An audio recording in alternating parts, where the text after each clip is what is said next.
Everybody rejoice. Football week 1 is upon us. The Arizona Cardinals will be in action this upcoming Sunday on the road against the New Orleans Saints, and they are big-time favorites, Johnny Venerable.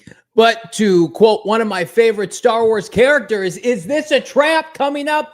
Trap game or not? Week 1, we preview it. Plus, why one national outlet claims the Cardinals, they're divisional round bound. PHNX Cardinals starts now.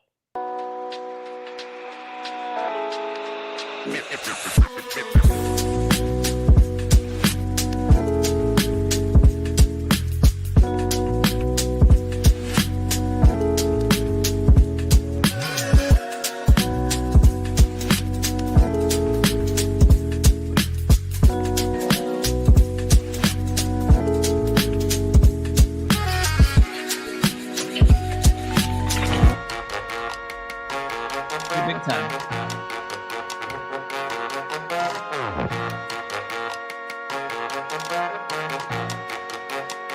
Hey, welcome in. Welcome to the trade presented by our friends. That's okay.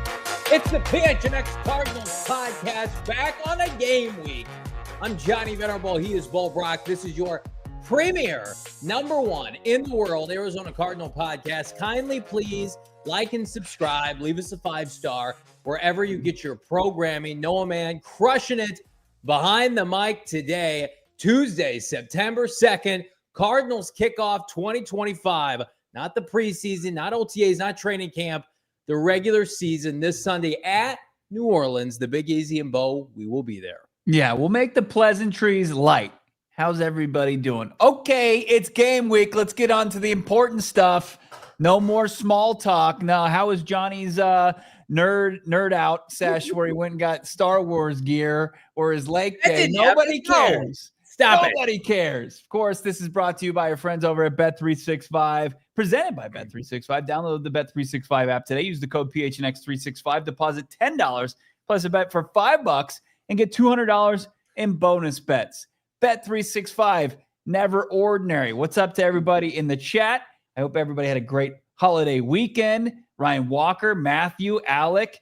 How about KR Gordon, Cliff? I see that. I see Ghost of Pat Tilley, Brandon Butterfield, Alberto, the squad, Ramon, Humble Rumble, Claymore Jones, Math to the Power of Joe, Mr. Fat Gangster.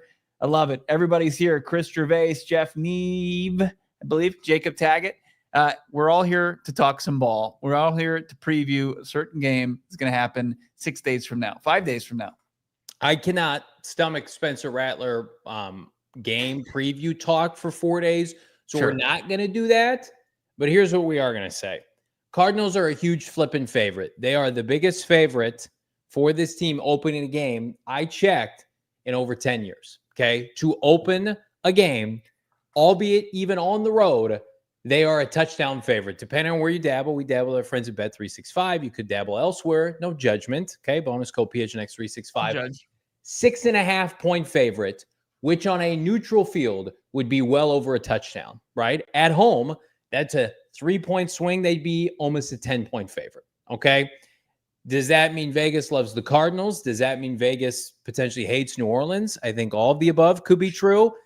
But before we break down all that and more, I want to hearken everybody back to week 1 last year, okay? There was a team that was home, not even away. They were home, and they themselves were a robust favorite, okay? In the tune of 8.5 points against a team that many thought was the worst team in the NFL, that maybe were starting at a current Arizona Cardinal quarterback. Noah, cue it up. Last year, week 1, Cincinnati Bengals, fraud Zach Taylor, were hosting the Poverty Patriots with Jacoby Brissett and kindly lost 16-10.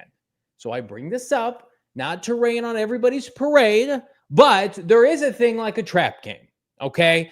Now, do I think the Cardinals have a better staff? Lou Anarumo has since been fired from the Bengals. Zach Taylor, his head coaching career could be on life support. Like, yes, I think the Cardinals are much better coached than Cincinnati.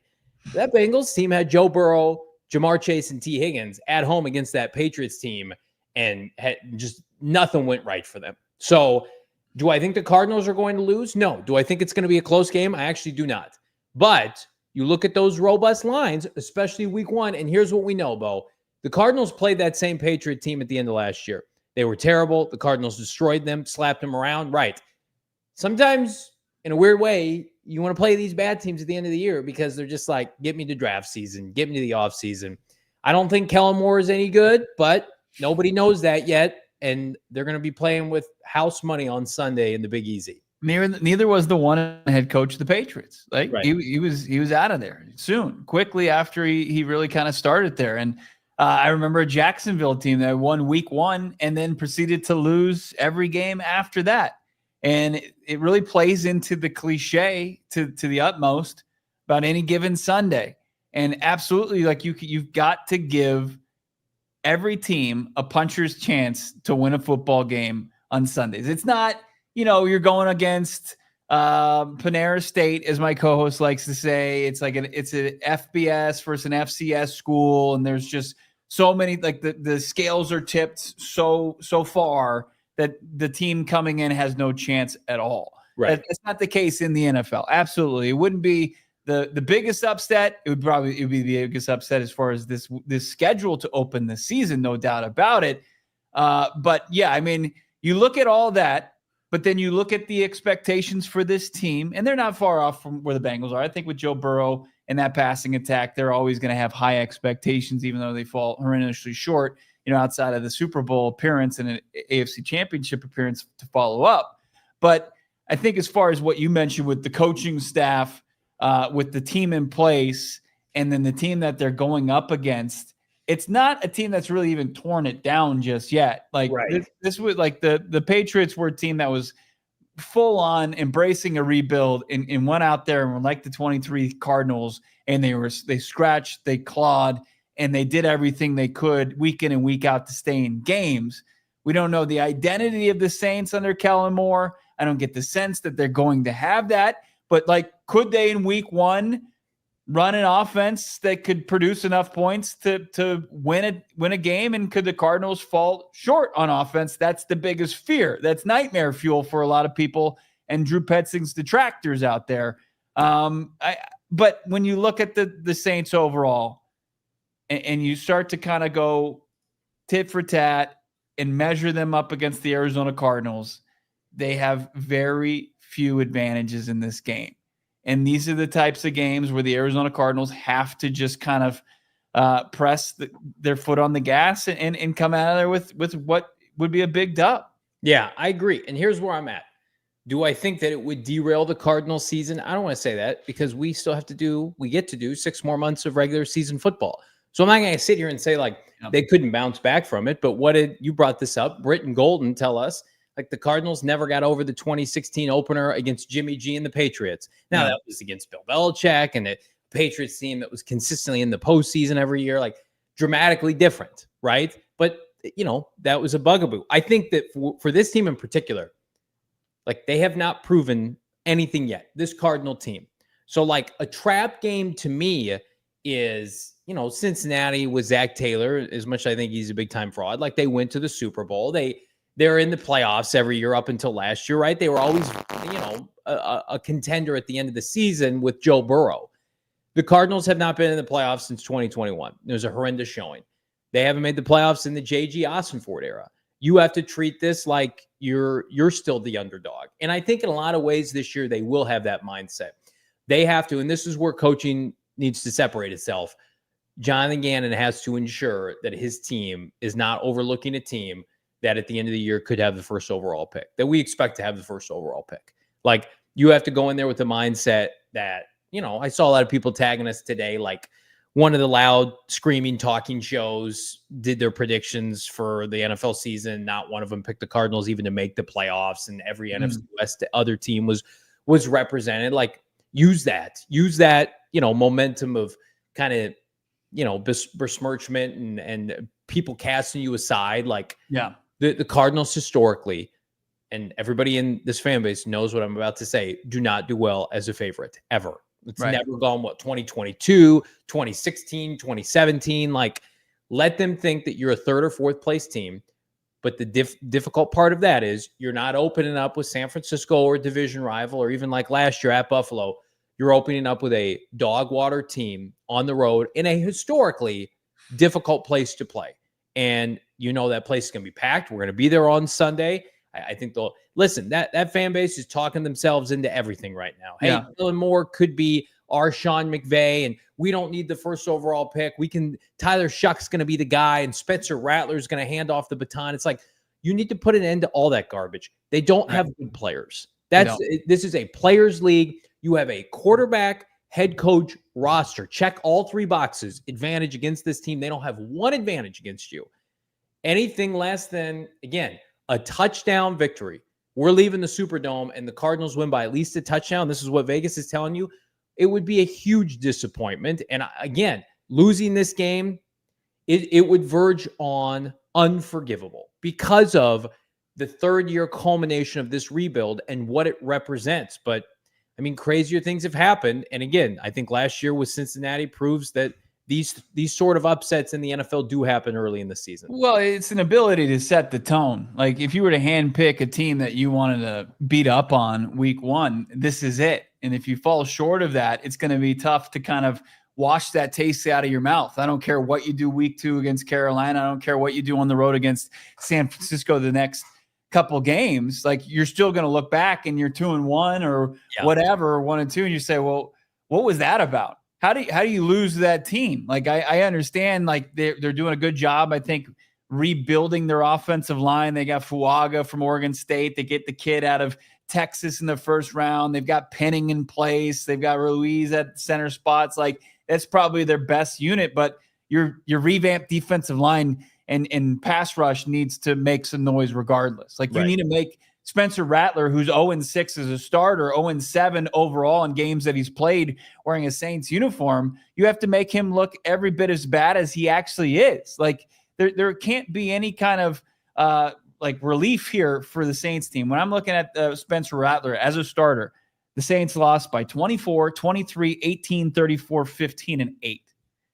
Each and every one of those, like every start that he's been in, that covers the 6.5 points that the Cardinals are going to be favored by come Sunday. And we'll see. Like I wouldn't expect that this spread is going to shrink. If anything, it's going to get higher, and if it doesn't stay in the same spot. But the Arizona Cardinals have, I think the task of winning, and it's acceptable to get out of there with an ugly loss. Like that's easier to pick up the pieces. BA would always say that. Like you rather lose ugly than lose at all, or win ugly. Apologies, ugly win. I should go back a couple phrases, but like you need the dub, and you need to avoid catastrophic loss here to a Saints team that has no business doing it. Like Brian Duffy made his mock draft. He's got them atop his mock draft. Like people believe this is the worst team on paper going into the 2025 season. I know the Saints started a little bit hot last year before they completely exploded. But you just can't, the pieces aren't even in place even for that any longer. Well, and Derek Carr played those games. I mean, like, I don't love Derek Carr, but he's better than Spencer Rattler. Like Derek Carr was a competent, good NFL quarterback for a finite amount of time. Like, I mean, just like listen to some of these names. Again, we're going to do this throughout the course of the season, because I just feel like a lot of the Cardinals roster, or opposing rosters, excuse me, they're just not up to snuff. You read the group up front on the offensive line. That is largely their best unit. Like McCoy, Ruiz, Fuanga, Penning, Calvin Banks Jr., although Banks is a rookie. But like Juwan Johnson as a tight end. I mean, Alvin Kamara is over 30 years old. Brandon Cooks was washed last year. Olave's a good player. Can you even get him the ball? And then this is the biggest indictment of this team. The defensive personnel that they're trotting out. Cameron Jordan, who, like, I saw Cameron Jordan at the combine this year with Yumi and Damon Dog and Shane. He was like, no disrespect to him, he was like lean doing media. He didn't look like an NFL player anymore. Like physically, he looked like an ex-player, but he was like doing like hits with a microphone. It's almost like Colt McCoy-esque. Remember Colt McCoy doing like XFL football in the spring, and then he was like, "Oh, by the way, I'm the Cardinals starting quarterback this fall." It's like that's what it felt like. So they've got Cam. Yeah. Are you committed? right? Are you committed to playing this year? Or are you already? Are you got like one toe or one foot into your post career? 36 years old. Yeah. Demario Davis, an off-ball linebacker who is 36, who went to Arkansas State forever ago. Then they got Chase Young, who is also old. Kool-Aid McKinstry, who was just low-key bad last year. Justin Reed, Justin Blackman, or Julian Blackman. I mean, just their team is not good. This is not a good team. So what I think the defense will be dominant. I'm pushing all my chips into that table because I have an immense amount of respect for Nick Rallis. But man, oh man, if this offense, after all the arrows that this podcast and others have slung at them this offseason, can't go into a indoor environment track race on Sunday and put up 30 points against this team, regardless whether or not they win, I think everybody on our post-game show into next week is going to be like, what the hell is going on? Like, you may win this game 17-10. People aren't going to like that.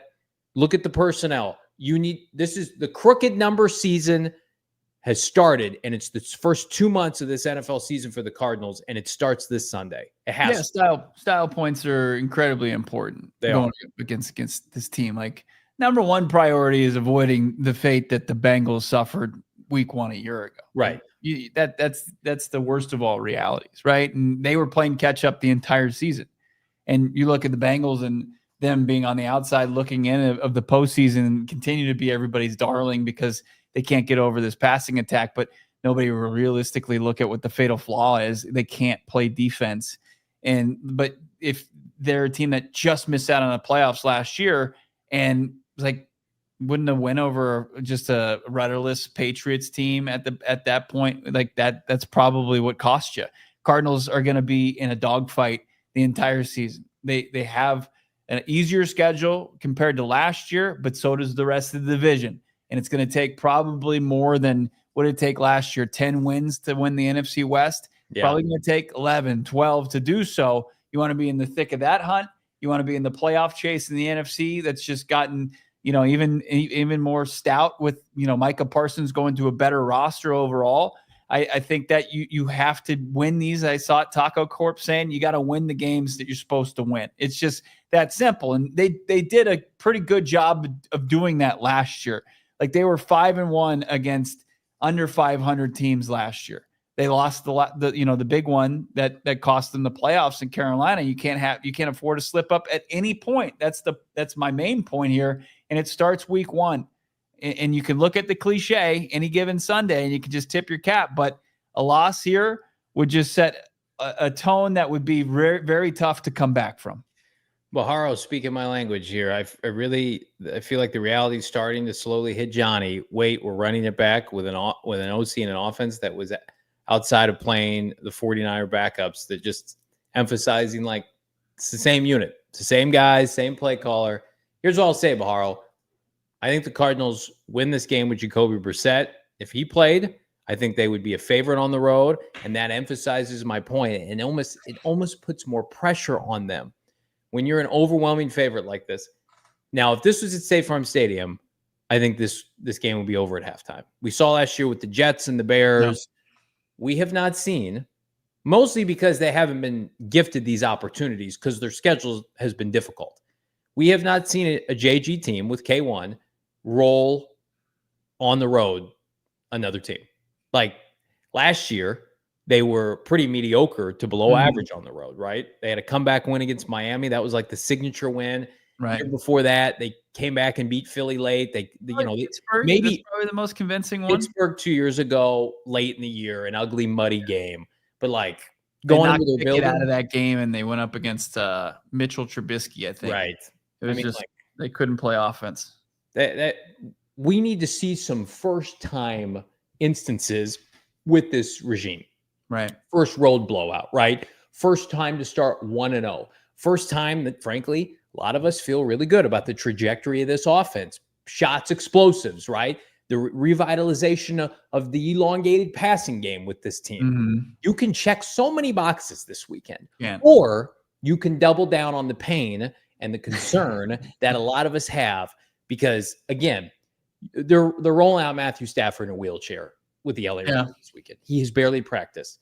If somebody told you 3 years ago that Kyler Murray would be in his prime, you would have Marvin Harrison Jr.'s son and the best tight end in the NFL, and the opposing quarterbacks in your division were a 40-year-old broken down Stafford, Brock Purdy, Mr. Irrelevant, and Sam Darnold, mega bust. Those are your competitors in the NFC West. Say, this is the Cardinals' time. They're going to roll off 5 straight division titles. And we're sitting here and we're like, can the offense get it going at New Orleans? I mean, like, it's a problem. I'm a little Here's the thing about the offense and it really getting going and setting the tone this season, and especially against a poverty team like the Saints going into 2025, is the opportunity to figure it out when the reps are as live as they get during the season, but without the pressure of going up against what's going to be a defense that likely lands in the top 10, top 15, maybe not even top 20, units in the league. Like, this is a chance where this is an extension, it should be, of preseason for this team to get right and really kind of get off to a good start and then parlay that into successes and get it rolling towards that, gauntlet stretch down the end. But like, you have to do it. You have to start in week 1 and then you have to continue in week 2 against Carolina, another brutal NFC South team, and continued against, San Francisco, that the biggest addition they made was on the coaching staff. It wasn't player personnel on a defense that gave up, the 3rd, 4th most points in the league last year. So this is an absolute chance for this offense to prove, like, us leaning into chemistry, us leaning into continuity. This is why we did it. So we can go on the road and we can put up some numbers and we can eat and we can get prepared for the next challenge. Let's talk numbies around the corner. We're going to hear from Drew Petzing on the expectation and his hopes for one Marvin Harrison Jr., plus why one national outlet thinks the Cardinals are going to be in the divisional round, winning playoff games. That's coming up. It's PHNX. Man, I'm so fired up right now for everything we've got going on at PHNX Sports. We're going to be traveling right this weekend. We're leaving Friday. We'll be back on Monday. And Sunday, the coup de grace, we are in New Orleans. But in the meantime, Phoenix, whether you're gearing up for game day, winding down after a hike, doing camelback, or just trying to recover from another brutal, let's just call a spade. Suns lost during the regular season, not Cardinals, not ASU, not U of A. They're all taken care of. How about Diamondbacks loss, right? How about Zen Leaf dispensaries, right? Zen Leaf is your go-to spot for cannabis. They've got flowers, vapes, edibles, and more, all from a brand that you trust, with locations, by the way, across the valley, Chandler, Gilbert, North Phoenix, and more. It's easy to swing by right before kickoff, right? Or order online to express pickup post-workout. Listen, if I could, pop a half of one and be good to go, and just a nice, easy dub at New Orleans, right? And then you're never sweating it. So the next time you're pre-gaming, you're post-gaming, you might need to chill out over a tough fantasy weekend. Again, check out their websites in the description below, or visit one of their, count them, 8 Valley locations to find your Zen. And again, don't forget, for limited time only, use the bonus code, the promo code ZENPHNX. That's ZEN PHNX. Gets you 50% off your first purchase. It's unbelievable. Zen Leaf, great weed, great service every time, Bo. Zen Leaf stepping up with the kickoff of our partnership. 50% off. That's huge. Love that. Also love what's going on a week from Friday. Yeah, we're going to be at Rally House location in Glendale, hanging out with all the swag. This is for all your game day needs. This is how you show your fandom. Rally House here in Arizona. You've got thousands of products to shop from. Have you checked out Rally House for all your game day needs? How about your hats? Like, Noah's got an unbelievable Diamondbacks World Series champion hat, throwback from 2001. I guarantee you they have it on the shelves at Rally House. You want those brand new rivalry jerseys, swag? Well, they're going to have them September 10th. They should be on the shelves and on the racks when we're there on September 12th. Don't miss out on this. Plus, if it's just more than jerseys you're looking for, how about drinkware, signage, coolers, socks, even sunscreen that you can show off your fandom? Check it out. They carry all Arizona sports teams, from Cardinals to Diamondbacks to Suns to Arizona State, U of A. I'm sure they even got the Lopes, GCU mixed in there, Mercury. You can find them all for your game day vibe. Find your local Rally House location and shop their entire product assortment online at rallyhouse.com. That's Rally House Big thanks to all of our partners. Hammer that like button. Subscribe to PHNX Sports here on YouTube.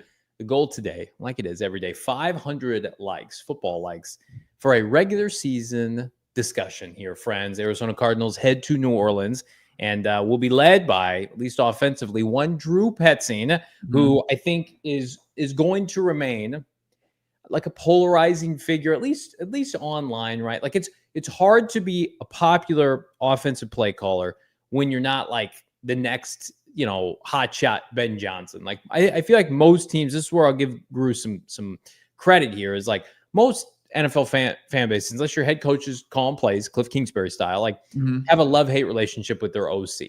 Okay. And so for Drew, I always preface this. I think he's got a lot of good qualities. I think he's shored up the offensive line. I think he's helped, knock on wood, keep Kyler Murray upright and healthy, right? He has unlocked the tight end position for the first time, really, since Jackie Smith here in Arizona. On the flip side, this team has done, let's just call it a subpar job, developing wide receivers, highlighting them, getting Kyler Murray, historically great deep ball thrower, back on track with that. Yeah. And again, you could take care of a lot of those as early as this weekend. But Bo, how does the head play caller feel about Marvin Harrison Jr., Kyler Murray, that connection going into Sunday? I can already feel our guy Baharo 3. He's just cracking the knuckles. He's ready to start firing off some takes as far as Drew Petzing. And Drew Petzing, like what you outlined there, is pretty fantastic work, right? I mean, as far as shoring up the offensive line, unlocking Trey McBride, establishing the team as one of the best running teams in the league. Yeah. Like that's all well and good. And then you kind of just see this passing game struggle. And you've got like some flashes throughout the last 2 seasons, but not nearly consistently enough. And I think anybody would agree with that. And it doesn't match the personnel that you feel like you have on the roster, from Kyler Murray and the arm talent to Marvin Harrison Jr. and Michael Wilson and Greg Dortch and guys you've seen, put on a show at times, but just like we said, just too few and far between as far as the performances go. Drew Petzing was asked about Marvin Harrison Jr. and, what his expectations were for him going into year 2. And Drew came out with the jokes. My hope is that every single pass thrown his way will be completed for a touchdown, which would be historic, to say the least. No, I think at the end of the day, you always want to be getting better at the things you're trying to do. So whether that's a connection between a quarterback and a receiver, a tight end, a running back, something we're doing in the running game, you want to see growth. You want to see progress in anything you're doing. And I think that's always going to be true. Drew's not going to give you the quote that you want to hear. He's not going to say, hey, Marvin Harrison Jr., he bulked up this offseason. He's got, the chemistry with the quarterback. I've seen that grow in spades, and like that this is going to be what you all envision it being. I'm going to give that to you. He gives you a joke, and then he gives you coach speak. And he's going to do that, and he's going to do that, and he's going to do it some more. And you're just not going to be able to get, the authentic answer or the hype answer that people want to hear. And that's fine. It all can be really fine and okay is if they go out and they perform and they execute, and you see a semblance of the return of the deep ball, of the downfield explosives. But right now, like I understand, he's a polarizing figure in the fan base, and people are going to be turned off by that joke, and they're going to cringe at that. But at the end, I don't think he cares. I think he cares. I think I disagree with you wholeheartedly. I like that didn't bother, like that came out today. It didn't bother me, but like you are nuts. First of all, I have it on like good authority. Like I'm not just saying this because this is our show and we love it. We get to do it every day. Like people, like the Cardinals watch the podcast. We know coaches see clips from the show and damn near like click our YouTube link. Like I know Drew Petzing has seen our show before and probably knows. Like we talk about Drew when his name is on Twitter, like it's associated with us, and then all that comes with that, mostly me. And so I'm sure. Listen, we got Nick Rallis, who we're going to talk about. Gannon's calling him brilliant. Teo Mackey, I think, wrote an article about him. Like Nick Rallis, like this is the coronation of Nick Rallis becoming a head coach. A lot of people think that's happening this year. This is the meme about, a guy comes up and he's flirting and that's all well and good. Right. And then another guy who's maybe not as attractive, right. He's got HR called on him. I mean, yes. Oh, that one's good too. Yeah. It's because technically Drew Petzing had a higher unit ranked, like total defense, total offense than Nick Rallis last year. But again, that's where you got to do a deep dive. You got to look at the personnel. You got to look at the stretches, the expectations. Yeah. I think Drew knows that the pressure is on because his general manager, not even his head coach, his general manager said, you get nothing this offseason. You get nothing, my man. Not a new tackle, not a new guard. In the first round, remember Tyler Booker? Not a receiver, no Luther Burden in the draft, no free agent trade. Was he even allowed in the war room, or was somebody holding the door closed shut? Hey, Drew's trying to get in. He's like, no, no, Drew. The last couple drafts have been yours. Drew, you're like if you get an undrafted free agent, my guy. Check back on Sunday. No, I think it's just, to me. Thank you, Keegan. We appreciate you, my guy. Love that you're loving the Die Hard membership. Thank you for breaking up my shtick on Drew Petzing because I needed it. Frankly, I needed a break. I think Drew feels the pressure. I think Drew understands that the offense, not just him, let the team down last year. The offense was the reason they didn't go to the playoffs last year. The passing game, and I think we have all seen it. Number one, the malpractice of Marv as the ex-receiver. The fact that they are overly dependent, barf, on the run game, and that has a shelf life, especially with the defense last year, that it needed a complement. I see a lot of this out there where it was like last year's defense, the offense couldn't score fast because they wanted to protect the defense because this defense was this like innocent child of the football gods, and they couldn't be out there too long. It's like, guys, the defense was holding opponents like 3 straight home games without a touchdown. Oh, come on. Like you think the offense is hang on a second. You think the offense midway, they weren't stifling like offensive attack. Wait a minute though. You think the offense wasn't scoring fast by choice? Because they're like, oh man, we're down by a touchdown. We really got to grind this clock, 8 to 10 plays. It's like, no, they just couldn't do it. Because they couldn't hit on the big plays downfield. No, they couldn't. So it was just they had a ceiling of how they could score, and it was 5 yards here, 3 yards here, a scramble, a broken play. There was no play action. Like over the weekend, I watched all of Kyler Murray's touchdowns from last year with my son, and we sat there and watched it. We pulled up on YouTube, and I looked at him after it was over. He's 10 years old, and I said, what was missing from all of that? And he said, we don't really have like a deep threat. And I said, there aren't big plays in this offense through last year. Everything is underneath, short yardage. The biggest play, we all know them, came in week 2 last year, broken plays. So I disagree with you. I think like Drew's going to be Drew in the press conference. Hell, he may even be coached by JG on how to respond. Right. But if you don't think he's feeling the pressure, like this season, a division title versus no playoffs, in my opinion, is overwhelmingly on the shoulders of the offense, unequivocally. But what I'm saying is, I didn't say he's not feeling the pressure. I'm saying he's just not going to. He's not going to give in and feed the fan base what they want to hear. Like he doesn't care enough about that. Sure. And again, you think he would help himself by just saying, "Listen, I know last year, unfortunately, the offense, took a step in certain places, but." On the flip side, we didn't have enough explosives. Do you think it bothers him that when people point that out in the media? Because I feel like a lot of the time, his availability, people are asking like, where are the explosives? Right. Do you wish he took more accountability with that? Yes. As a media member. No doubt about it. But that's also feeds into my point. It's like he's never going to get in and have that real conversation about it.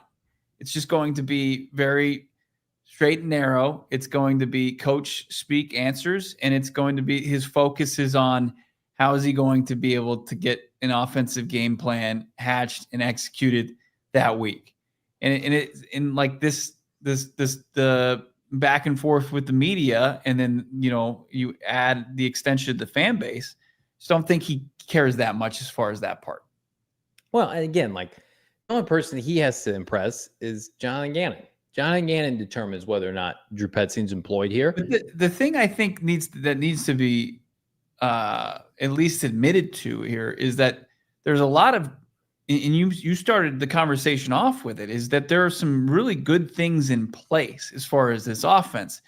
And if they can incorporate splash plays downfield, that will take this offense to the next level. And the fact that people want to admit that and they want to call him putzing and say that he's just like completely overmatched, I think that's where this conversation becomes a little unfair. Can I push back on what you just said, though, about like, hey, this is just a byproduct. And I'm paraphrasing what you said, but like, this is just a byproduct of like the Cardinals' offensive evolution, right? 2023, the team was not good. They ran the ball well. And for the most part, and especially when Kyler came back, they pass protected well. Like I think that's a benefit of this offense. And it's a big reason why I've always argued, I think Drew Petzing is a great entry level, sounds mean, but like introductory, like clean up the mess OC. I think he's excellent at that. But is he the kind of sophisticated play caller that is going to undress the defensive coordinators, all of whom are notable in the NFC West? Robert Saleh is back. Seattle's head coach is a defensive expert. The kid out of Seattle, I think it's Shula's son or Don Shula's nephew. Like it's a robust group of defensive coordinators and personnel. Can you carve them up with a passing game, nailing shots of 15, 20, 30 yards downfield? You have not shown that in 2 seasons. You have 2 wide receivers. He did in week 2 last year. I think when you look at that, that's the outlier performance, Bo. I think right now, and I was just about to make that point. That game, Miami, those are more so, outliers more so than what you. Those are, but it's so funny. Those are the 2 games you mentioned. Those are the 2 games that this franchise under Drew Petzing in 34 instances has a wide receiver over 100 yards. Right. Not including Trey McBride. And I'm sure Drew would point that out and say, well, Trey does it damn near every other week. I'm sorry. Wide receiver that's lined up as an X, Y, or Z over 100 yards. You've done it twice in 34 games. And that's a really damning statistic for him. Well, let's also keep the context. It's important here. You had Hollywood Brown for a couple games. Right. Who else was playing? Who was playing X? You had a 3rd rounder. And then last year you had Marv, who nearly accomplished the feat 3 times in 96 yards in one of his games. But I don't disagree with you. I'm not disagreeing with you. I know you don't. I'm not trying to make a point. I think it is the most important thing as far as the success of this team, outside of the step up of the defense, that we're all pretty dead set it's going to happen. But the biggest question mark as far as this year goes and the success of the Arizona Cardinals is going to be, can they create and stretch the field offensively in the passing game? Man, it's the $1 million question. All right, we'll put Drew Petzing on the shelf. And again, I want to be able to come on this show next Monday and slow clap Drew Petzing.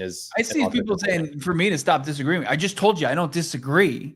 But I also think that you can't just throw everything that he's done out. You can't just say, this guy sucks. He would get an OC job if he was fired by Gannon, I think. I think somebody would hire him to be their offensive coordinator after this year. Probably.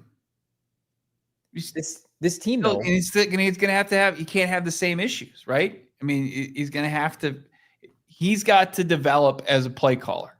Just like players on the field have to develop with their respective skill sets. Petzing has always been the lesser in terms of gravitas, resume, perception around the league, the lesser of the 2 coordinators.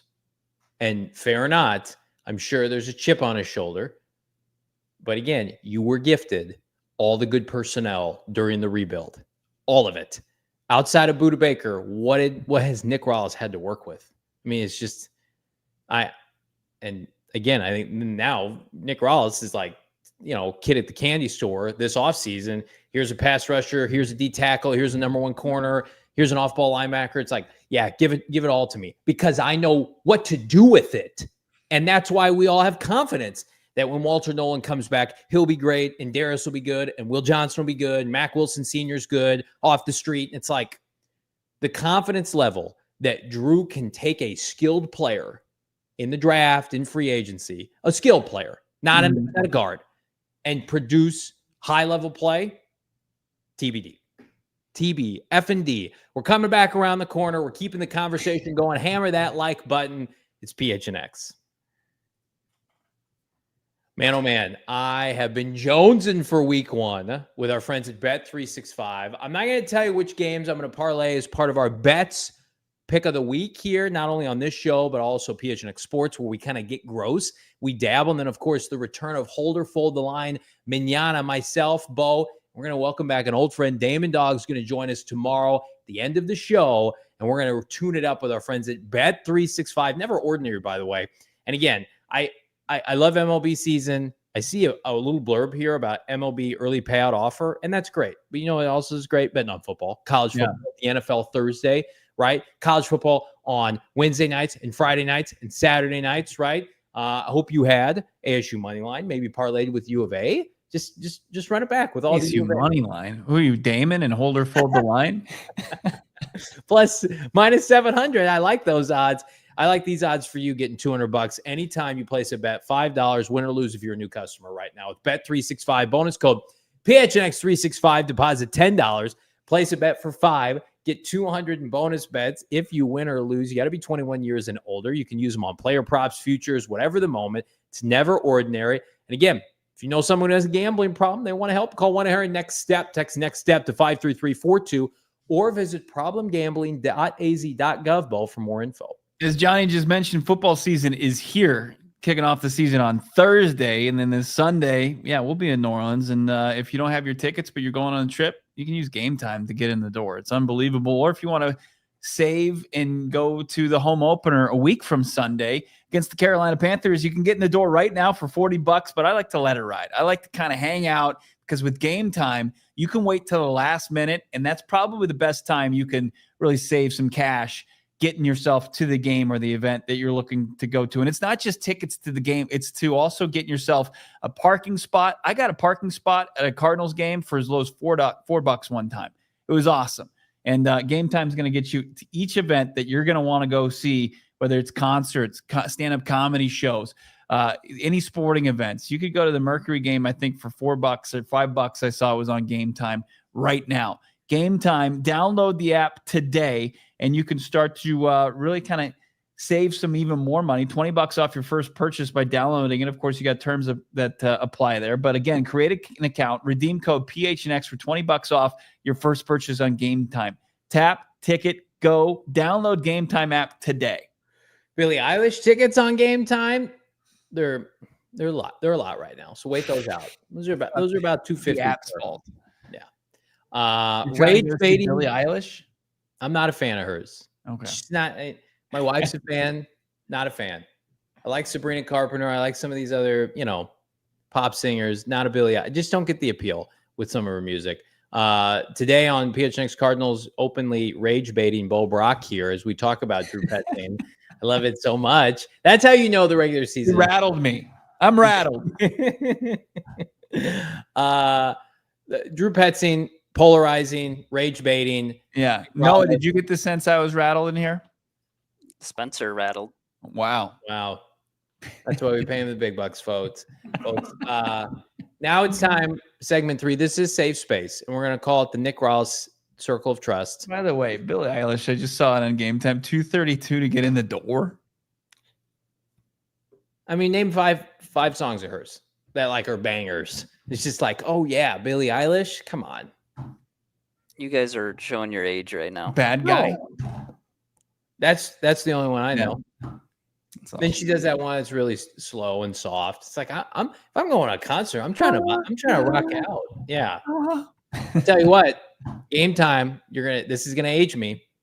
Stevie Nicks tickets, 10 times out of 10 over Billie Eilish right now. Stevie Nicks, let's go. Nick Rallis, let's also go. The Cardinals defensive coordinator. Does Nick Rallis know who Stevie Nicks is? He's 32 years old. Stevie Nicks. Probably has it on his pregame warm-up routine. The chain. Yeah.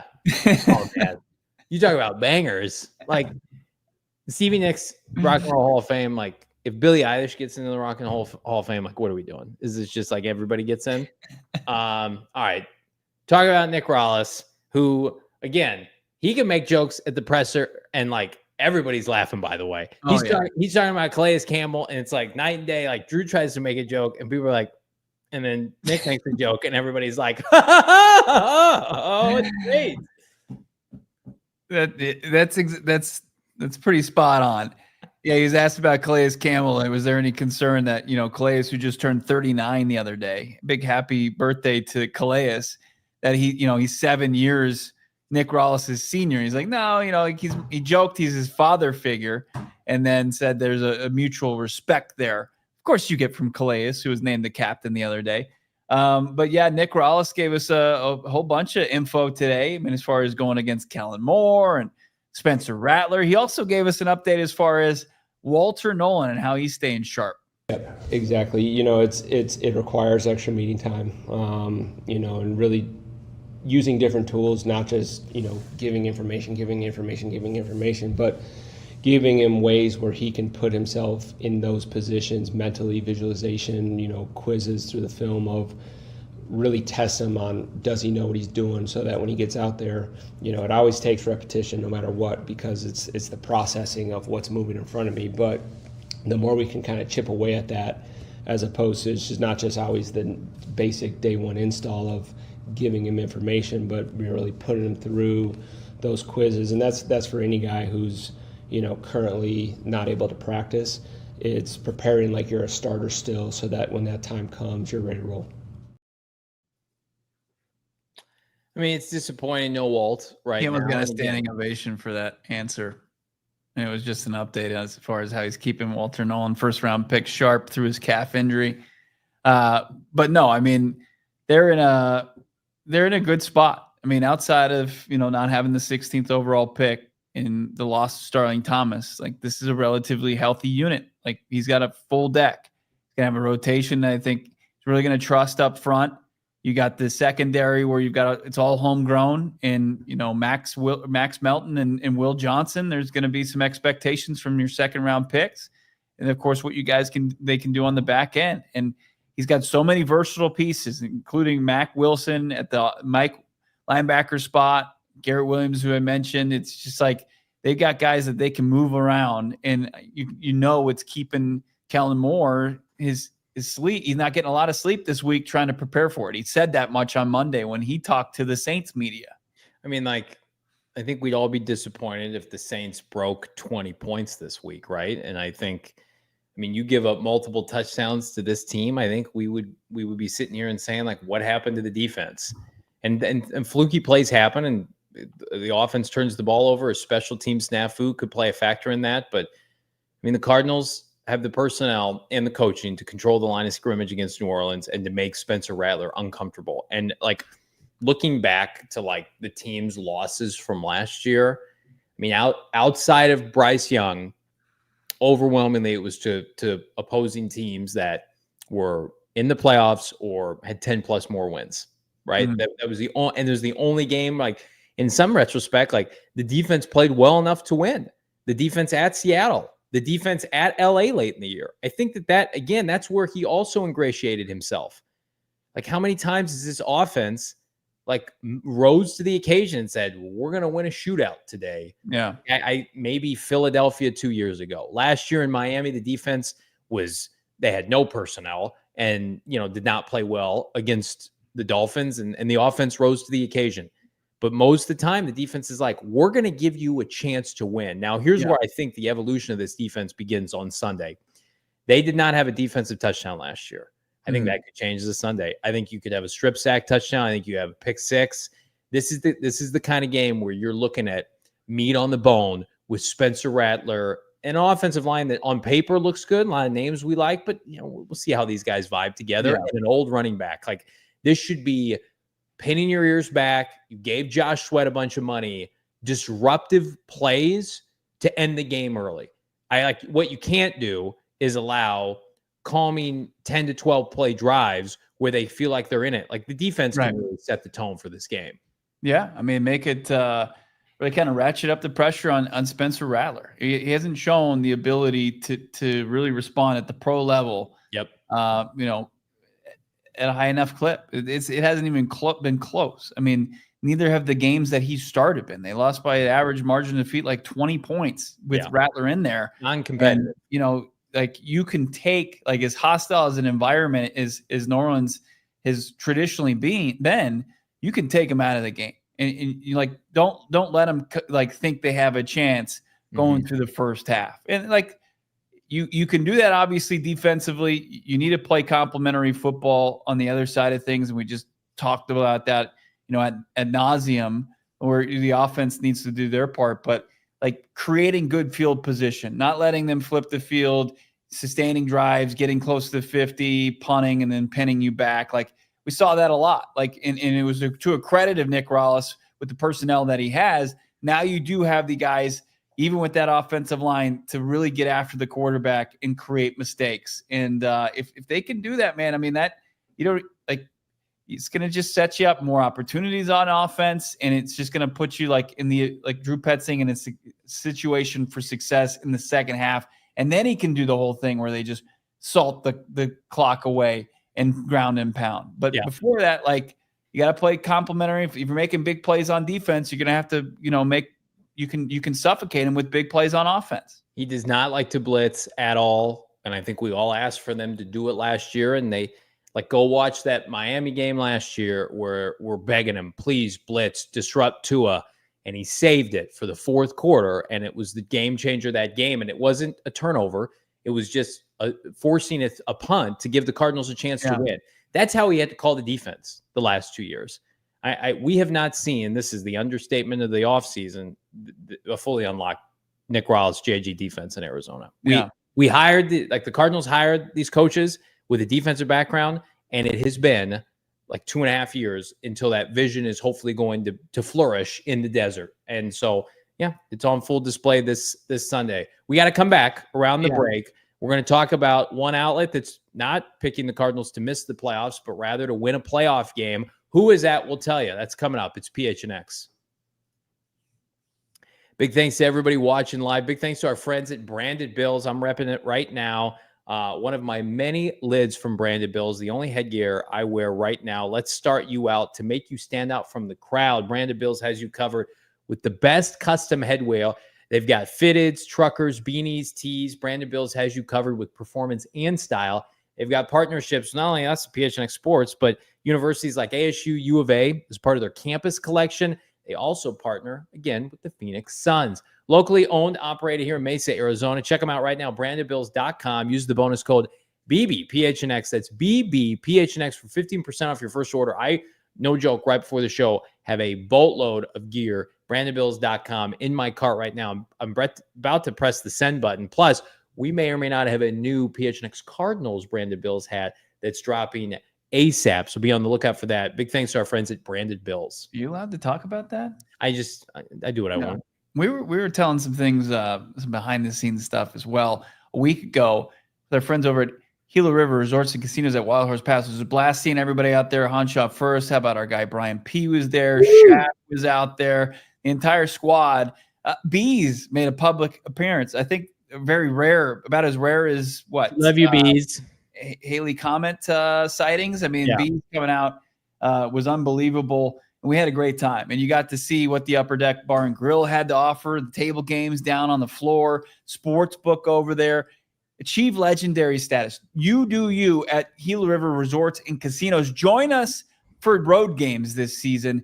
Outside of the Saints game, of course, we're going to be on the road in the Big Easy with the team. But outside of that, come join us.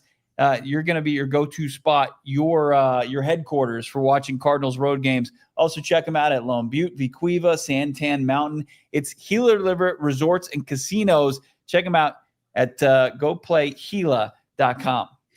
Hit that like button. We got 400 watching live on YouTube. We appreciate everybody watching right now. Again, this is time to lock in. So if you haven't subscribed yet to the podcast, please do so. We love you too, Bees. We love everybody, our diehards especially. And best time to become a diehard right now. Go PHNX.com. We got some new shirts that just dropped. And of course, one of my favorites. Hopefully we see this pose right now. $36 football club special right now. You get a free football club t-shirt.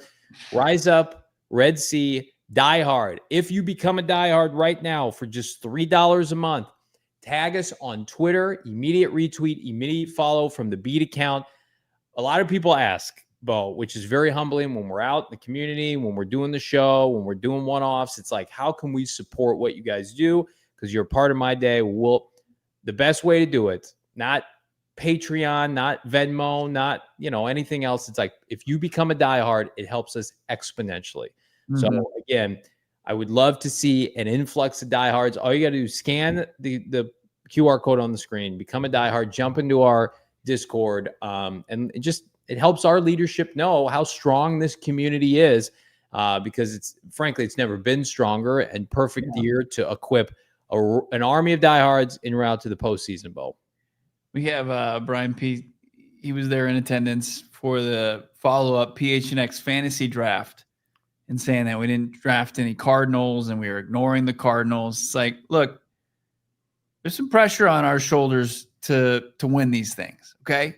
And we're not going to reach, even though we have a lot of confidence in the Cardinals. Like, if there's a running back that's up there that had 15 rushing touchdowns, I'm going to take him. No, take Trey Benson over him. Yeah, exactly. Tip Ryman, why do you take Tip? He was right for the pick, and it's like, I took Brock Bowers. And they're like, I just don't know. I mean, I wish I could appease and go full fanboy, but you have to kind of dial it down for the good of dominating the work fantasy league. Can I just say, like, Waffle House is on the line. You can't F around in this league. Although Bo was gifted the number 1 pick for the second straight year. I had the last pick out of 12 teams, and my team I don't like it. I don't like the players on it. I'm not gonna root for them. I just need to survive. This is a survival season at PHNX Sports Fantasy Football. Last year was about winning. I put together the best collection of players in the history of this league, 4 years running. But this year it's just... You didn't win. Okay. I had the best roster in the history of the league, and I barely lost. Win? No, not all. Sometimes look at the page. 2000 what? 2000, what was that? 2010, what, 11 Patriots? What year did they... 2009? I can't remember. The year they went undefeated until the Super Bowl. That was like my team last year. Hammer the like button here. Can the Cardinals make the Super Bowl? Well, you got to get to the playoffs first. Before you can do that. ESPN, frenemy of the program. For every Mike Tannenbaum buffoon take, we occasionally get an ESPN banger. They gave out major predictions before the start of the regular season. And with all due respect, this is not coming from Josh Weinfuss, who covers the Cardinals. This is just, they're putting out a feeler, and the feeler is, let's see it, Noah. Cardinals are going to win a playoff game. With all the surprise NFC playoff misses, spots were available. Poverty spots, we'll take it. And the Cardinals were one of the upstarts that took advantage. Arizona had a good, not great, 9-8 season, Barb, in which Kyler Murray played quite well. I'll take that. And wide receiver Marvin Harrison Harrison an extra win. Took a small step forward, and the defense was mediocre. That was enough for a wild card berth, and the Cardinals made some playoff noise. The Cardinals routed old Michael Penix, NFC South champion, in the divisional round. They go. Sweaty J sacked Michael Penix multiple times. Inject that in my veins. I would lose my mind. While Murray threw 2 touchdown passes to Zay Jones. But the Cardinals didn't carry that momentum. Next week, somehow lost to J.J. McCarthy, which Cardinals haven't won in Minnesota forever. 28-22. All right, Bo. Yeah. Would you take this? It's there to be signed right now. You got a piece of paper, pen. You sign your soul over for this season. Are you taking it? No, I've got higher aspirations for the team. Wow. 9-8. I mean, look, I would take absolutely if I'm just signing up purely for a playoff win. No, it has to be this. Yeah, I've got higher sights than this. Wow. But we'll get into what those sites are. But thanks to everybody tuning in. Of course, part of our TV partners as we wrap up that part of PHNX Cardinals. And we move into, of course, overtime. Meow, meow, meow, meow, meow.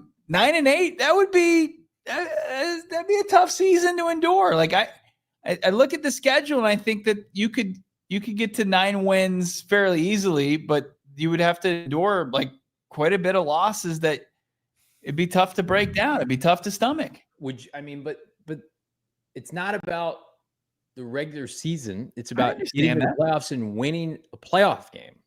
I think. Did you hear what I said? No, because I have higher aspirations for the team. I don't care about this.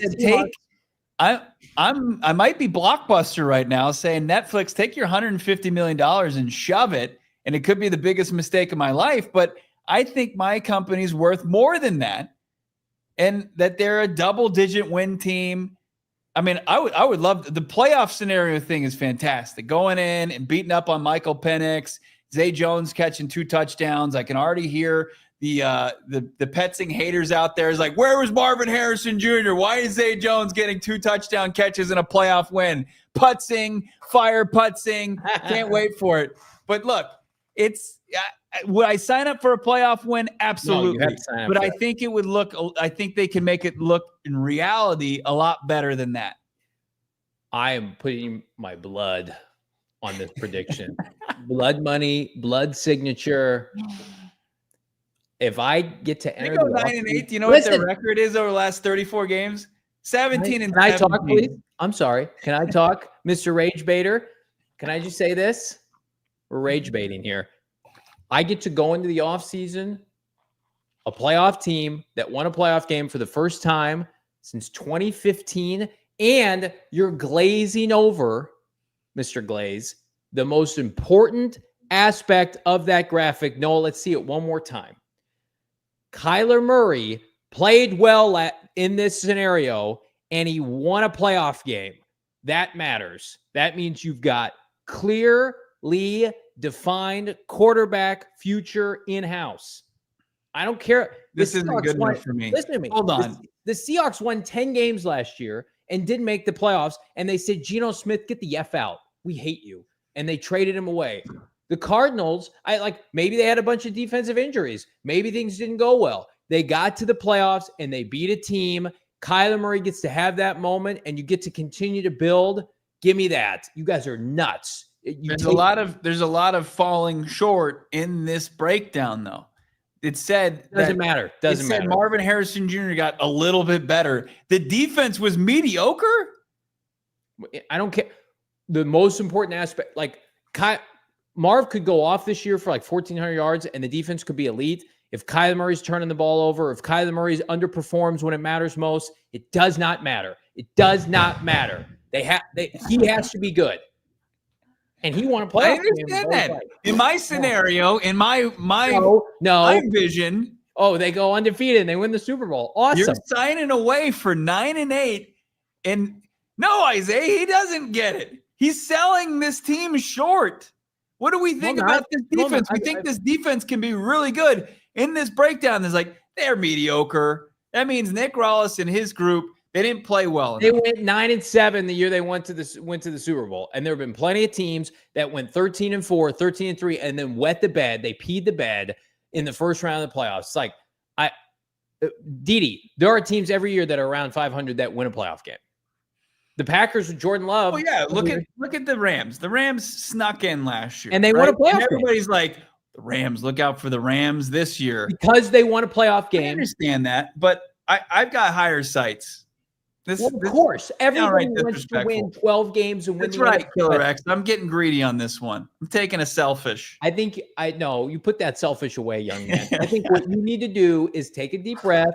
Because here's where we're at. We're all Cardinals are winning every game because their schedule is would I be disappointed not knowing this and somebody came to me and said, hey, they're going to win 9 games? Sure, I'd be disappointed. For one, I don't think it's going to get you into the playoffs. But if somebody's like, well, 9-8 is going to get you in and you're actually going to beat the Falcons in Atlanta and Kyler Murray's going to have an awesome year. Listen to him. Look, I don't think 9-8 is good, but sign me up. Sign me up because they're going to back the truck into the playoffs, and you're going to be freaking out during that time. Nope. Yes, you would. If you lived out a 9-8 season and the defense was underperforming, Marv still doesn't look like who we think Marv can be, and the only thing that's going right is Kyler Murray, you would be you would be in shambles week in and week out. I'm looking at their schedule. Like what 9-8, that would be really tough and just sneaking in by the skin of their teeth. All for a playoff win. That's the only thing that you're hanging on to. And it sounds like a banger of a divisional round matchup. That sounds like a banger. I'm Micah Parsons. I'm telling Jerry to take his $40 million deal and the scram because I know I'm worth 47.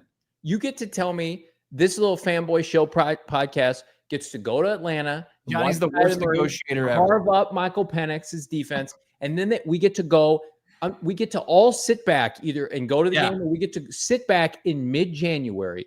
This franchise, and we get to play in the divisional round, and it's like a shot-for-shot 6-point game in the fourth quarter, and it's like, man, you guys. They basically had the same season last year. No, they just beat the Rams. Troy McBride turns his head around, or they beat Carolina on the road. They win. Not all regular season totals are created. That's the difference. Rebel leader, mid. That is exactly right. And then they win a playoff game, and then what happens after that? That also is important. You go and get better players blown off by an actual playoff team that won double-digit games. I don't care what the regular season record is. If they won a playoff game, this year is a huge success. Gannon gets extended. Ossenford gets extended. Kyler Murray gets probably redo on his deal. And then, like, they're in this cohesion and everybody's. What are you saying about Marv, though? What are you saying about Nick Rallis? I'm sorry. What are you saying about this defense? GM, head coach, quarterback, league. Those are the priorities, Mr. Brack. Not let's win. Let's try to not let's throw water on a playoff win. That's not. You're missing my point. I think they're a better team than 9-8. And you're sitting there and you're Would like, you rather sign up for 12 wins or 11 wins as a wild card team and then lose in the first round? Would you sign up for that? Are you nuts?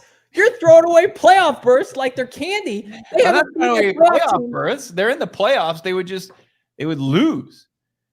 And then what's everybody saying? Kyler Murray can't win in the playoffs. He's 0-2. Then you'll be like, he won 11 games. He went to the playoffs. No one talks about the 11 games he won 2021. Well, the context of what the loss looks like. You're wrong about this. You're right about a lot of stuff, and I give you credit. You are so wrong about this. No, Didi, he's not right. He's wrong. Oh, yeah, I'm actually going to pass on a Listen, I'm not. I'm passing on because I have more confidence in my boys to get the job done.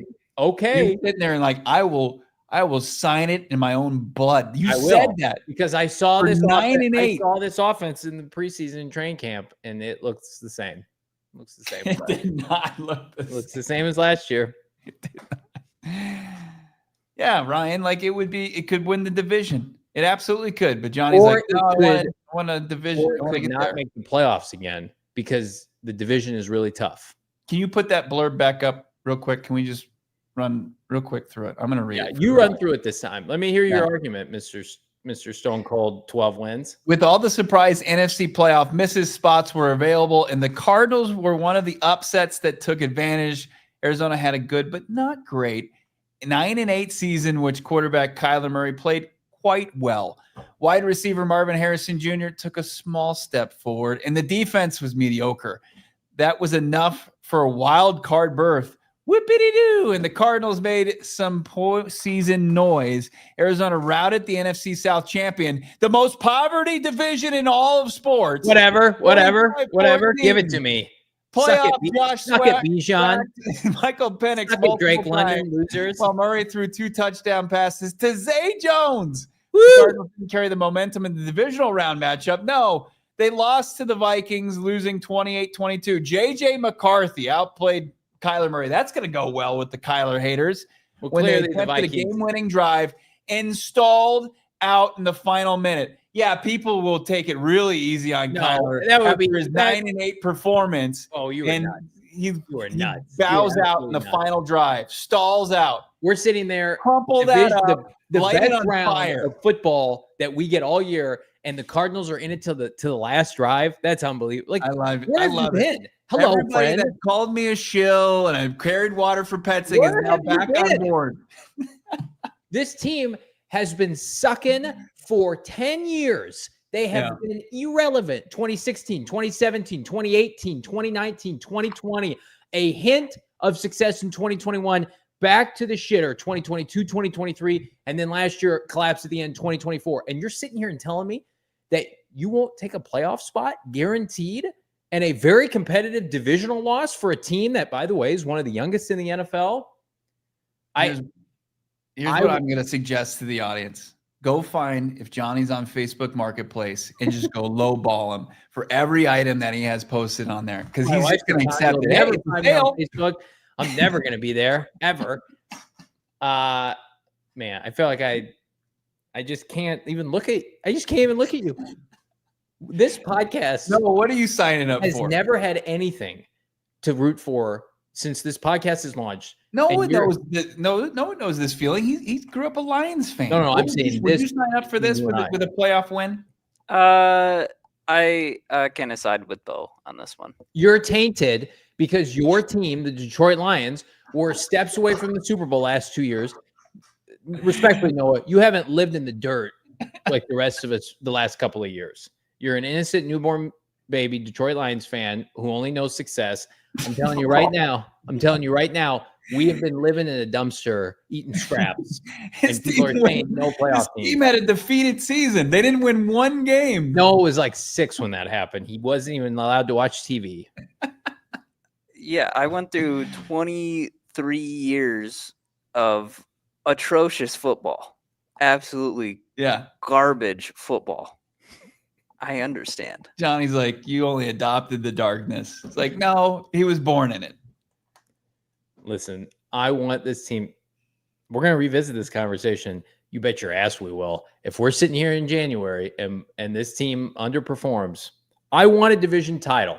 I want a first round bye. I want all the accolades. But I also understand that, like, this team, you cannot sell short what a playoff win would mean for this town and for this franchise.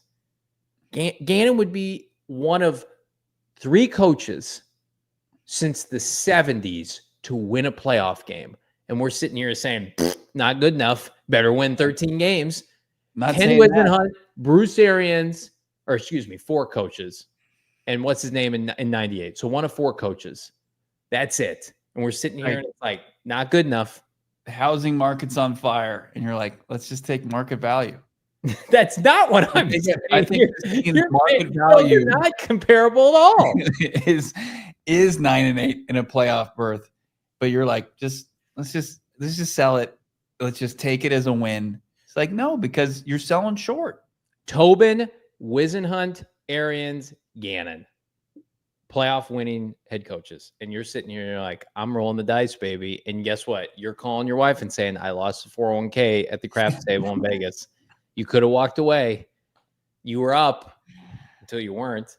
Man. Just sounds like you're scared. You're scared. I am. I'm scared. Of course I'm scared. I was telling my wife today. I'm like, can they just be good? We're going to New Orleans this week. Could they lose this game? Yeah, I'm scared every day.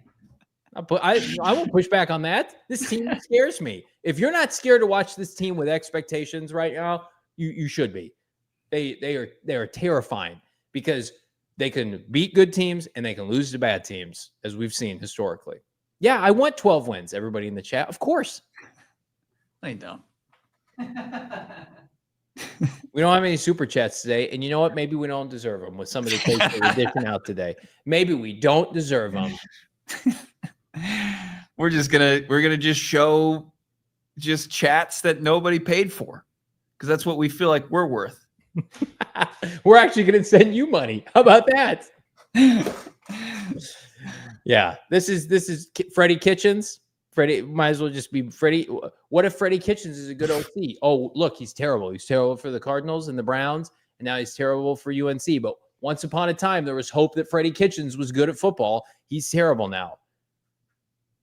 As Freddie Kitchens work his way into this conversation. He looked elite for one drive last night, and that was it. Well, What a week we are about to have. This team is playing real football in 4.5 days. We will be there in New Orleans. So here's the schedule for this week. The sketch. Tomorrow show. Thursday live show. Friday travel day. But if you are a Discord member, we are going to be pumping out travel content. So it will be a behind-the-scenes look, our travel to the Big Easy. Saturday live show with our friends at Bird Gang Travel at the big 130-plus people tailgate in New Orleans. Let's go. Bourbon Street.